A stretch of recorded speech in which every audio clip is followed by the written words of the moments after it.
Every year, thousands of people receive the gift of life, a life-saving transplant of heart, kidneys, liver, lungs, pancreas, intestines, or any other kind of organ.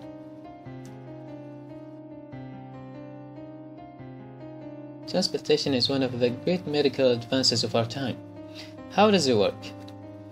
It all starts when someone's organ begins to fail, and that person will need a transplant to survive. A thorough evaluation is conducted at a transplant center, and if the person is a good candidate for transplant, he or she will be put in the National Transplant Waiting List.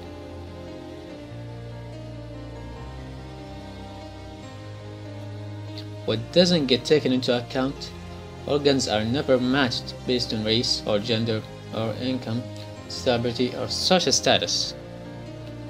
They're always never considered. However, we don't know how long the waiting list will take. In fact, some of the people in the transplant waiting list don't receive the needed organ in time, because the transplant waiting list is too long and there aren't enough donors.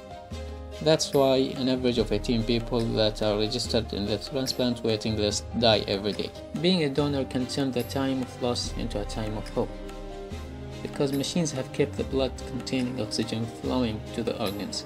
They can be passed along to other people who are in need.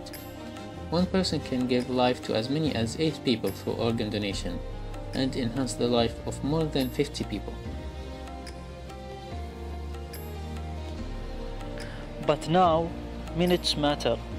Matches must be found and transplants must happen quickly. The hospital contacts an organ procurement organization. An OBO manages that organ recovery process. The OBO checks the state organ donor registry. If the person is already registered as a donor, they will inform the family.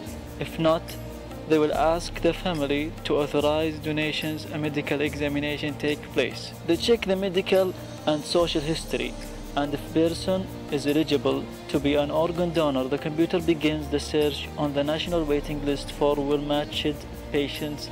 The best matched patients for each organ are connected by the transplant teams. This is the call that every single person on the waiting list has been hoping for. The call that could mean a second chance at life. Now the transplant happens. A surgical team recovers the organs, then corneas and other tissues.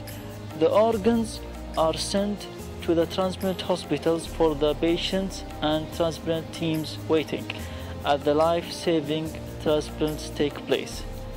It will take a healthy living and medications to keep the organ working well in its new home. But some wonderful person has given the most precious gift of all, the gift of life.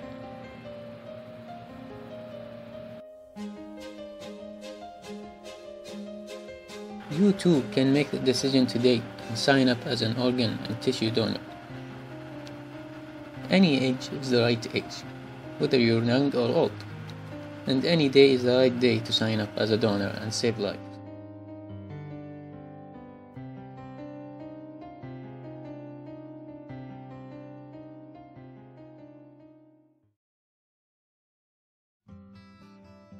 "12 o'clock, the pager sound.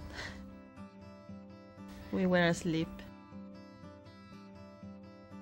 I called to the nurse coordinator, and she told me her liver is ready, and she asked me, can you bring her right now? And I said yes.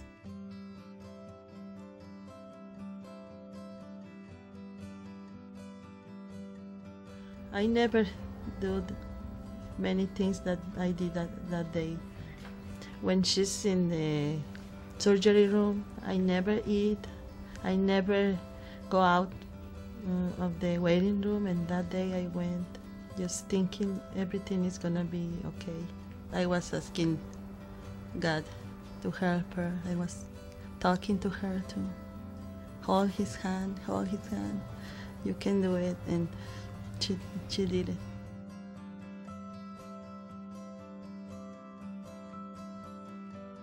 The doctor told me she's gonna need 1 month to recover. She started to walk, started to talk. After 2 weeks, they told me, "Are you ready? You can take her home." I said, "If you think I'm gonna take good care of her, I take her home." This is the only thing it make her different than the other child.